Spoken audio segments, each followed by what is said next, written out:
एक प्रसंग भक्तमाल में आता है श्री घाटम जी का, कि ये जन्म से जैसे किसी को संस्कार दिए जाते हैं भक्ति के, किसी को संस्कार दिए जाते हैं कार्यकलाप विविध प्रकार के, इनको संस्कार ही इसी बात का मिला हुआ था, चोरी करने का।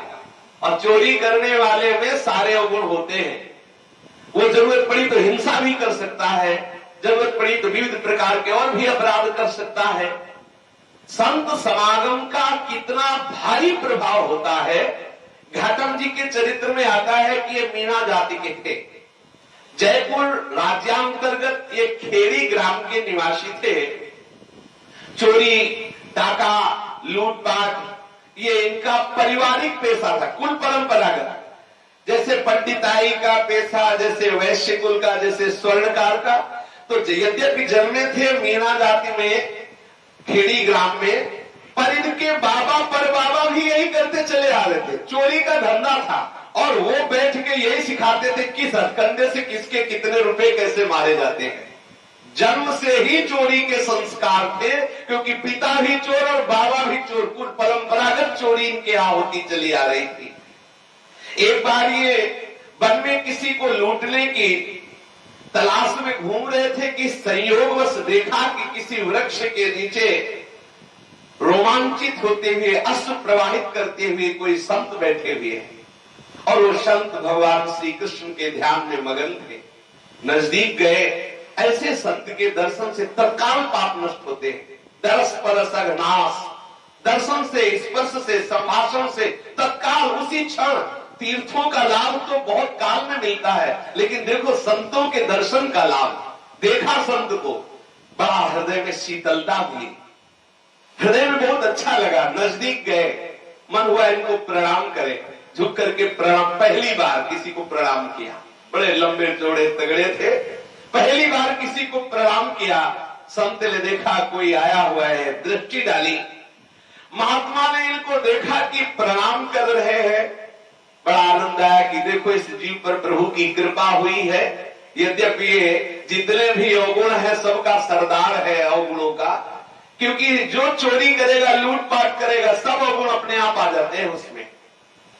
दृष्टि पड़ते ही घाटम जी के हृदय में बात आने लगी कि ये कौन सा सुख है जिस सुख में इनके अश्रु प्रवाहित हो रहे, रोमांच हो रहा, और एकांत वृक्ष के नीचे न कोई भोग सामग्री है, न कोई व्यवस्था है, कोई है ऐसा महान सुख जिस सुख में लगे हुए हैं। मैं कौन से सुख में लगा हूं और ये किस सुख में लगे हुए, ऐसा अंदर से चिंतन चलने लगा। महात्मा जी ने कहा बैठ जाओ, जल्दी तो नहीं है। बोले अब हमारा कार्य जो उसमें सब जल्दी ही जल्दी रहता है, पर आप कह रहे हैं तो बैठ जाते हैं। समीप बैठ गए। कहा देखो बेटा, जीवन बहुत कीमती है, इस जीवन को सदैव भगवत चरणारविंद में लगाना चाहिए, कोई असत कार्य नहीं करना चाहिए। क्या करते हो? उन्होंने कहा चोरी करता हूं, डाका डालता हूं, लूटपाट करता हूं। अरे कितना अपराध वाला कार्य करते हो। ये चोरी करना, डाका डालना, ये तो बहुत निंदनीय कार्य है। दूसरों का धन चुराना, दूसरों को पीड़ा देना, देखो इससे लोक परलोक सब नष्ट हो जाता है। मेरी बात मान लो, तुम्हारे ऊपर भगवान की कृपा हुई जो तुम हमारे पास आए, आज के बाद नियम लो, तुम चोरी नहीं करोगे। घाटम जी ने हाथ जोड़ा और कहा संत भगवान, ये कदापि नहीं हो सकता, क्योंकि ये हमारी जीविका है और बचपन से हमें हमारे पुरखों ने सिखाया है चोरी करना, नियम दिया है, संकल्प करवाया है कि कभी ये धंधा छोड़ना नहीं। तुम तो आज मिले हो, बचपन से जिन्होंने हमें पाला है वो हमें नियम दिया, हमारी पीढ़ियों से धंधा चला रहा है, ये हमारे कुल परंपरागत ये चोरी करना कर्म है, इसलिए हम इसे त्याग नहीं सकते। महाराज ये छूट नहीं सकता, आप चाहे जो कुछ कहे। हमारे पिता ने हमसे कहा है कि बेटा मरते दम तक ये अपना धंधा न छोड़ना। हम ये नहीं छोड़ सकते, पर आप पर भी हमारी विशेष श्रद्धा हो रही है, हमारे हृदय का खिंचाव हो रहा है। आप इसके सिवा और जो चाहो उपदेश दे दो, आप जो कहोगे। हमारा स्वभाव है कि हम जो ठान लेते हैं वही करते हैं। यदि आपको वचन दे देंगे तो हम आजीवन वही करेंगे जो आप कह दोगे। बस एक बात छोड़ दो, लूटपाट और चोरी की बात मत कहो कि ये बंद करो, ये नहीं कर, आप और जो बोलो सो सब मान लेंगे। संत भगवान ने कहा कि यदि ऐसी बात है तुम चोरी छोड़ नहीं सकते तो ठीक है, हम भी कहते हैं चोरी करो, लेकिन तुम 4 बात हमारी मान लो। पहली बात, सदैव सत्य बोलना। देखो संतों की कैसी करुणा बरसती है। बोले तुम करो लूटपाट, चोरी करो, पर 4 बात हमारी मान लो। बोले हाँ, एक बात नहीं मानूंगा, केवल ये कि चोरी बंद नहीं करूंगा, और आप 10 बोलो तो मान लूंगा। बोले पहली बात है कि आप सदैव सत्य बोलना, और दूसरी बात यह है कि साधु सेवा में रुचि रखो।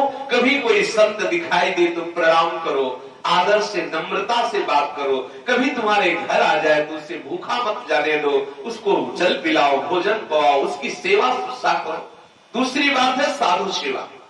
और तीसरी बात है कि आज के बाद बिना प्रभु को अर्पण किए हुए ना जल पाना ना अन्न पाना।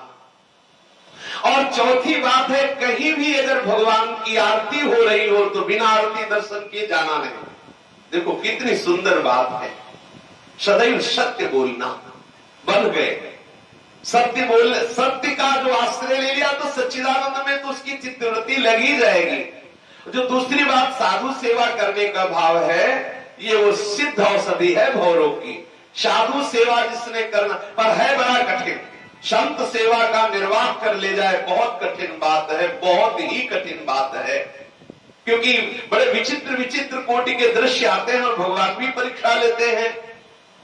रसिकानंद माल में एक प्रसंग आता है जसवंत राठौर का, कि महाप्रभु हरिवंश चंद्रजू ने एक पद में कहा है, जैसी हरिवंश प्रपंच मंच सवे काल ब्याल को खायो, यह जिये जान श्याम श्यामा पद कमल संगी सिरनायो। ऐसा जानकर कि सारा संसार काल ब्याल के द्वारा ग्रसित है, ये संसार वंचना करने वाला, ठगने वाला है, इससे संबंध हटा करके प्रिया प्रीतम के प्रेमी जनों के, रसिक जनों के चरणों में अनुराग करो। ये हरिवंश महाप्रभु की ही पद्धति को चित्त में स्वीकार करके सदैव संत सेवा किया करते थे जसवंत राठौर। कठिन है साधु सेवा इस प्रसंग में। अब किसी ठग ने जब ये सुना कि बाबा जी का वेश रख लो तो मौज ही मौज है, खूब दंडवत, खूब भेंट और बढ़िया खीर पूरी माल छानने को मिलता है। ऐसे ही हम लोगों ने साधुता को बदनाम किया है। जो आज हमारी साधुता सोचनीय स्थिति में पहुंच रही है। संत वेश को लोग देखते हैं, संसारी पोशाक पहनने वाले अपने तो प्राय देखने को मिल, ऐसे देखते हैं जैसे किसी चोर बदमाश को देखते हो। हम लोगों को देखकर खास तौर से जवाब शरीर, तगड़ा शरीर देखते समझते हैं दिन में बाबा जी, रात में गुंडा ही होगा, क्योंकि ऐसे तो तगड़े बाबा जी कहाँ होते हैं। ऐसे तगड़े तंदुरुस्त और जवाब सही, जब 20-22 साल का ये शरीर था तो लोग सामने कहते थे, सामने गालियां देते। जब गंगा किनारे भ्रमण करते थे तो सामने कहते थे कि दिन में बाबा जी बनता है, रात में डकैती डालता है, जवान जोगी वैद रोगी सूर पीठी घावरे इन्हें देख पतिया ले जाले, क्या क्या सुनने को मिली। आज जो साधुता की, पहले था कि संत को देखते ही दृष्टि झुक जाती थी कि भगवान के जन है, आज देखते ही गाली लोग देते हैं। अभी कोई अपने ही साधक बता रहे थे कि हम 1-2-3 साथ में थे, देखते ही वो क्रूर दृष्टि से देखते हैं। बाबा जी मतलब कितनी घृणित दृष्टि, बाबा जी का मतलब घृणित दृष्टि। क्यों? क्योंकि ऐसे ही भाव वाले, बड़ी मौज है बाबा जी बन जाने में, बड़ा रुपया मिलता है, कमाना पड़ता नहीं, हराम की कमाई मिलती, चक माल छानो और वैसे तो एक पत्नी व्रत धारण करना पड़ेगा, गृहस्थी में बाबा जी बन जाओ, मौज लो, जितना मनाओ उतना। क्योंकि वो जो गंदे आचरण वाले होते हैं उनको वही सूत्र सब दिखाई देते हैं, और जब वो पकड़े जाते हैं तो ये बात होती है कि कौन पकड़ा गया? बोले बाबा जी संत। संत संत, अरे संत सृष्टि पलट जाए लेकिन भूल न दे कुमार पांव, ऐसा कैसे हो सकता है? जिन्होंने भवन की तरह संसार का त्याग दिया है, वो भवन को कैसे स्वीकार कर सकते हैं? जो मलवत संसार का त्याग कर दिया है, जिनकी दृष्टि में सच्चिदानंद के विलास के सिवा और कुछ है नहीं, वही संत है। जो भोग वासना के लिए नारी मुई घर संपत्ति नासी मूल मुड़ाए भय सन्यासी, उनको तो भ्रष्ट होना ही पड़ेगा, क्योंकि उनका लक्ष्य भगवत चरणारविंद है ही नहीं, उनका लक्ष्य विषय है, और जिसका लक्ष्य विषय उसे बचा कौन सकता है? और जिनका लक्ष्य है स्त्री भगवान, उसको भ्रष्ट कौन कर सकता है? त्रिभुवन में ऐसी कोई माया की जादूगरी पैदा ही नहीं हुई जो भगवान के दास को अपने आकर्षण में फंसा सके, ऐसी कोई जादूगरी नहीं। जादूगर दूसरों को फंसा सकता है लेकिन जमूरे को नहीं। ये हरिदास जन जमूरे हैं, हरि के जो भक्त है जमूरे हैं, हरि की हर चाल का पता है उनको। भगवान की मोहिनी स्वरूप में भी सामर्थ्य नहीं है कि जो अकिंचन और निर्भर भाव से प्रभु में अर्पित है उनको भ्रष्ट कर सके। ऐसा नहीं हो सकता। जिन्होंने ठान लिया है प्रभु के चरणारविंद की प्राप्ति का भाव, उनको कौन प्राप्त कर सकता है? ब्रजचंद की लगन लगी है जाएगी, जिसके हृदय में लालजू की प्राप्ति की चाह मात्र प्रकट हो गई है, ब्रह्मादि के भोग सब विषम लागता है। तो एक ठग ने संत का वेश बनाया, संत के वेश बनाने में कौन सी देर लगती है? बस कपड़ा बदल लो, अब तो बढ़िया है, लाल कपड़ा पहन लो चाहे पीले पहन लो, और जैसा मनावे वैसे चित्र खींच लो ये तिलक के, और बस। और जसवंत राठौर के घर गए और वो जो साधु सेवी होते हैं उनका हृदय बहुत द्रवित होता है। कभी भी वो शंका कर ही नहीं सकते, क्योंकि संतों के संग का पहला लक्षण है संशय रहित हो जाना। जब वो काल करी सत्संगा तबै होए सब संशय भंगा। जहां संतों का संग हुआ तो संशय की निवृत्ति हो जाती है। एक ही भाव हृदय में उसके होता है, सब प्रभु ही करुणा करके इस रूप में आ रहे हैं। जसवंत राठौर के घर वो गया ठग। जो सच्चे संत होते हैं वो भजन को छिपाते हैं, और जो कच्चे होते हैं जो केवल दूसरे को प्रभावित करना चाहते हैं वैसे ही चाहे ऐसे बैठे हो, लेकिन सुना भगत आ रहा तो पद्मासन में बैठेंगे। बोले महाराज जी वार बस सीधे रीढ़ सीधी आंख मूंदी, चाहे गाली ही अंदर से बोल रहे हो दूसरे का रुपया ठगने के बाद, लेकिन उस समय पूर्ण ऐसा कि कई घंटे से समाज में है, ऐसा भाव।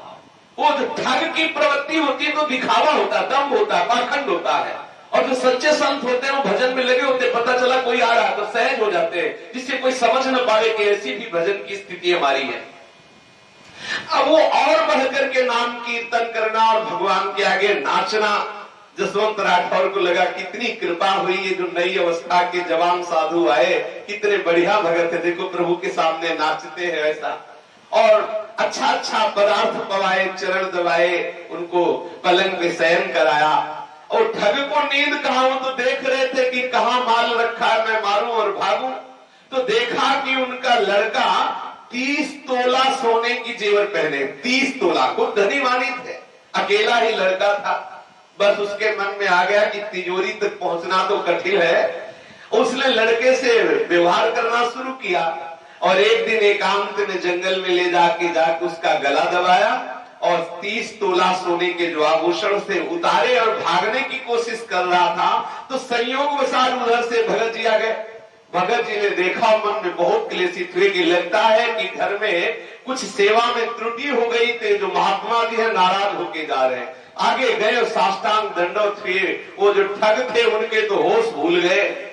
उन्होंने कहा क्षमा कीजिए, हमें जरूर ऐसा अनुभव हो रहा है कि कोई अपराध बन गया हमारी पत्नी से या किसी सेवक से, जो आपकी सेवा में त्रुटि की और आप बिना बताए नाराज होके जा रहे। आप कृपा कीजिए, आप जाइए मत, आप रुकिए। और उनको गले लगा करके, अब उसके तो कदम चलना मुश्किल हो रहा है क्योंकि अपराध किया है।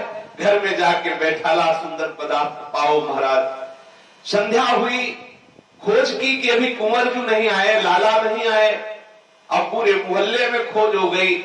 तो जो जसवंत राठौर जी भगत जी थे वो पूछ रहे थे कि लाला को देखा, तो एक भीख मांगने वाला भिखारी जो था उसने कहा तुम्हारे यहाँ जो बैरागी वो जवान है ना, हमने उसको देखा जब मैं इस गांव में भीख मांगने के लिए आ रहा था दिन में, तो देखा कि एक लड़के को लिए जा रहा था और गला दबा के उसने मारा है, और हम वहां भी बताते जहां उसने गाड़ रखा है। जसवंत जी उसको साथ ले गए, वहां से 100 निकाला और उस भिखारी से कहा कि दोबारा इस गांव में भी दिखाई दिए तो समझ लेना हम पूरा का पूरा तुम्हारे ऊपर ही ये जुर्म रख देंगे कि तुमने हमारे बेटे को मारा, भाग जाओ, किसी से कहना नहीं। जसवंत जी ने सोचा साधुता बदनाम हो जाएगी, लोग कहेंगे कि संत जन भी ऐसे होते हैं। जसवंत जी ने उसको भगा दिया और बच्चे के शव को लेकर घर में आए। अब जो संत वेश में ठग थे वो तो भूल गए, उनके होश खराब हो गए। आए अब तो मरे, अब तो आए थे धन लूटने के लिए, अब तो यहाँ प्राणों का जरूर नाश हो जाएगा, हमें जरूर मार देंगे। हाथ जोड़ करके भगत जी से कहा कि भगत जी कोई भी त्रुटि हो जाए हमसे सेवा में, पर बिना आप 2-4 दिन और रुके जाना नहीं, क्योंकि आपको कीर्तन करते देखकर, नृत्य करते देखकर हमें बहुत सुख होता है।